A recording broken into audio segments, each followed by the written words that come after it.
passionately deny there ever was an Armenian genocide.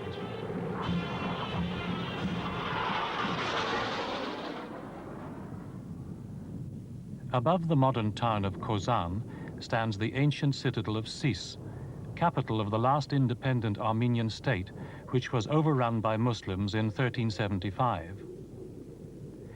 But though their fortresses fell, the Armenians lived on. All over the Ottoman Empire, in cities like this, there continued to be Armenian communities with their own churches and schools right up to the First World War. In 1915, they numbered over 2 million, many of them concentrated in their traditional heartlands in northeast Turkey. Today, there are scarcely 40,000 left.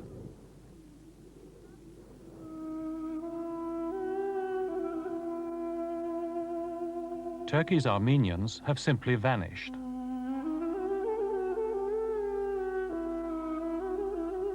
In the cities of the empire, the Armenians were an elite. They were lawyers, doctors, merchants, metal workers, professional people, and skilled craftsmen. On the land, where they'd lived for over 1,000 years before the Turkish conquerors arrived, they were hard-working peasants. All were fervent Christians. Their religion and their relative prosperity made them outsiders and exposed them to envy. So in 1915, they were struck down. They were marched off, never to be seen again. Their homes and goods were confiscated. A population which had lived in the same place for centuries suddenly became non-persons.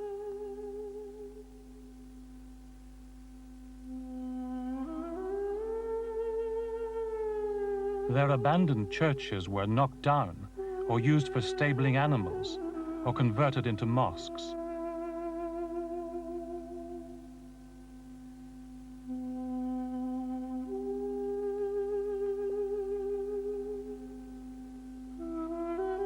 Since then, ancient churches and monasteries have continued to suffer.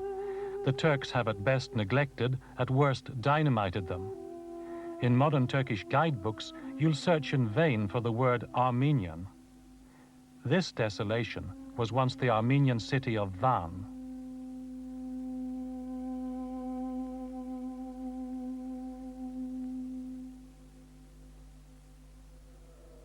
In the twilight of the Ottoman Empire, many of the subject peoples, including the Armenians, became restive. They started agitating for reform, or freedom, or both.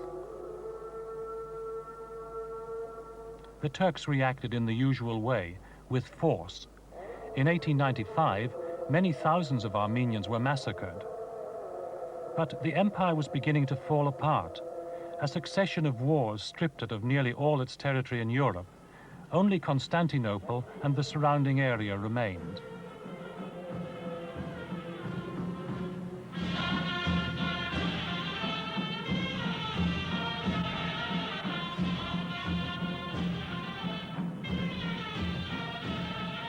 As their empire threatened to disintegrate, the Turks turned to their only hope of salvation, the army.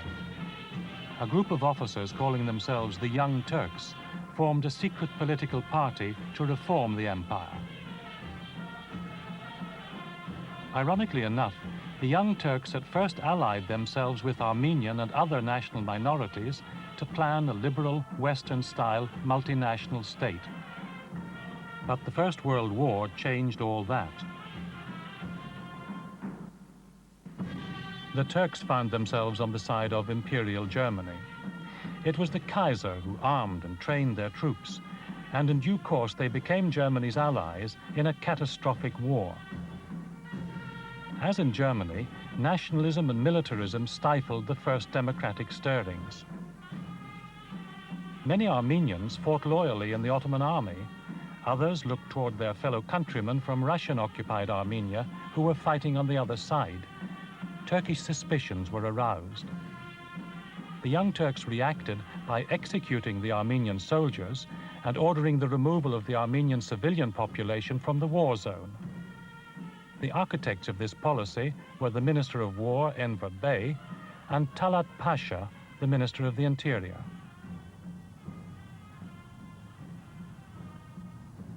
On the 24th of April 1915, it became clear that their real intentions were much more sinister. 600 leading Armenian citizens were arrested in Constantinople, the modern Istanbul. Some of them people who'd actually helped the Young Turks to power. They were summarily executed. The Armenian intelligentsia, the men who might have organized resistance, had been disposed of.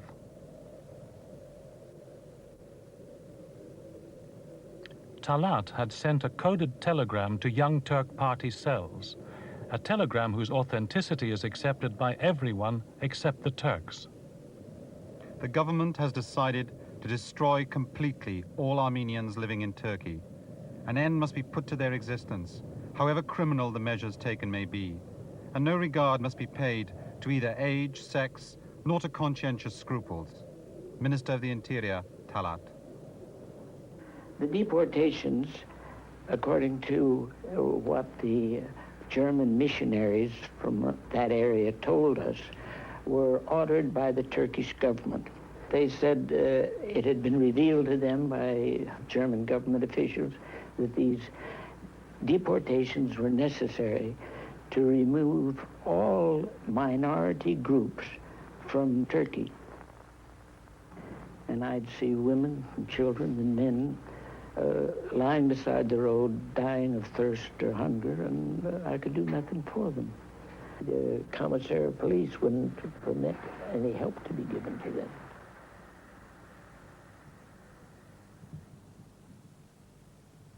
Another key witness was Henry Morgenthau, then ambassador in Constantinople of the still neutral United States. As my grandfather related the events of 1915 to me many years later, at the time when he was Woodrow Wilson's ambassador to Turkey, his dealings were primarily with Talat Pasha, who was the Minister of Interior.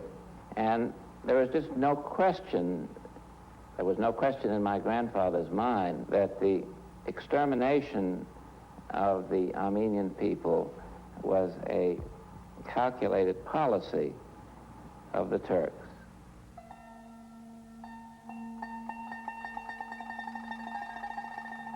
All through the spring and summer of 1915, the deportations took place. In some villages, placards were placed ordering the whole Armenian population to present itself in a public place at an appointed time. In other places, no warning was given. The gendarmes would appear before an Armenian house and order all the inmates to follow them.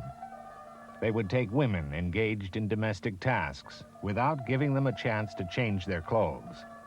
The police fell on them like the eruption of Vesuvius at Pompeii.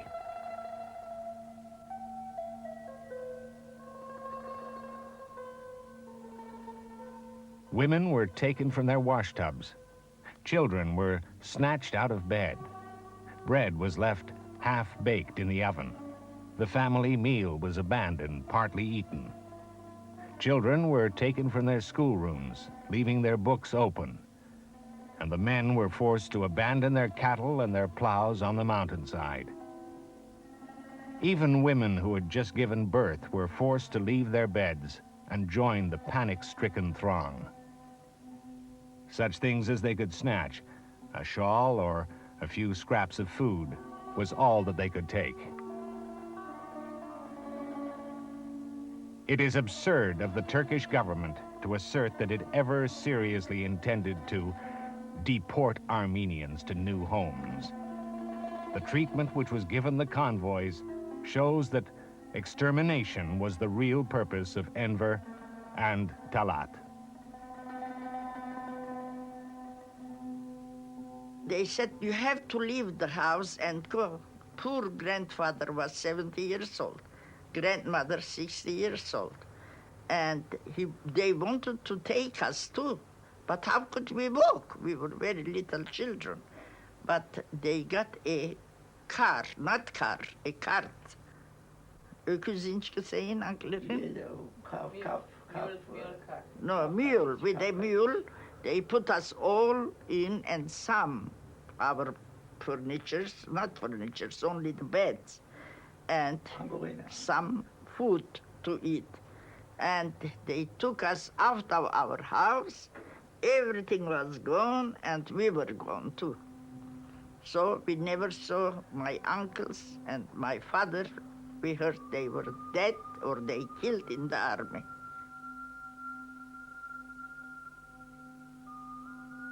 Photographing the deportations was an offense punishable by death, but some brave people took the risk, including a German traveler who from his hotel room window recorded the forcible removal of the Armenian population from one small town. Most of the very few photographs which survive were taken by German missionaries or German officers like the later peace campaigner Armin Wegner. As an officer of the Turkish army for the wounded soldiers, I had no difficulty to enter the camps, and I make many photographs. Here is a photograph where you see Armenian priests to make the grave for the dead. And I remember that one of these priests said to me, "Once I was a priest, and now I am a lamb who is gone to be killed."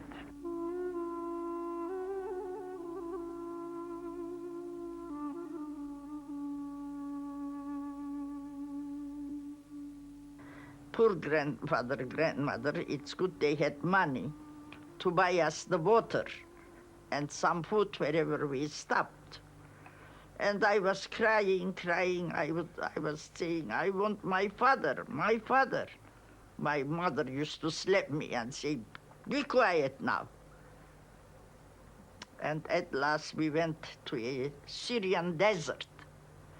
A black tent they gave us. We put a black tent and we were under the black tent. My grandfather went, bought some vegetables, some bread, and some watermelon. It was summer.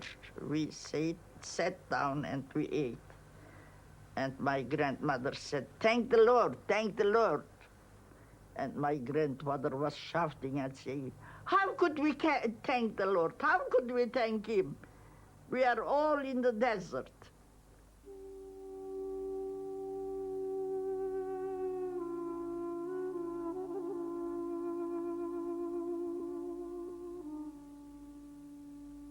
And we crossed the Euphrates. They drove us across the Euphrates.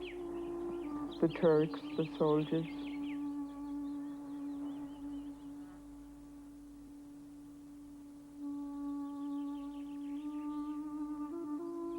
And then we camped there for a day or two, and they took my brother, big brother, away. He must have been older, much older, and we never saw him again. So we picked up whatever we had, and the poor little donkey packed the stuff on that and moved. By the late summer of 1915, these straggling columns numbered hundreds of thousands of people and stretched from central Turkey all the way to the Syrian desert. Dragging themselves painfully along week after week, they were reduced to shuffling bundles of rags. We got near to Erzincan, and there my grandmother couldn't come anymore. She just was too worn out and starved, hungry. So we left her right there and went on because we were driven.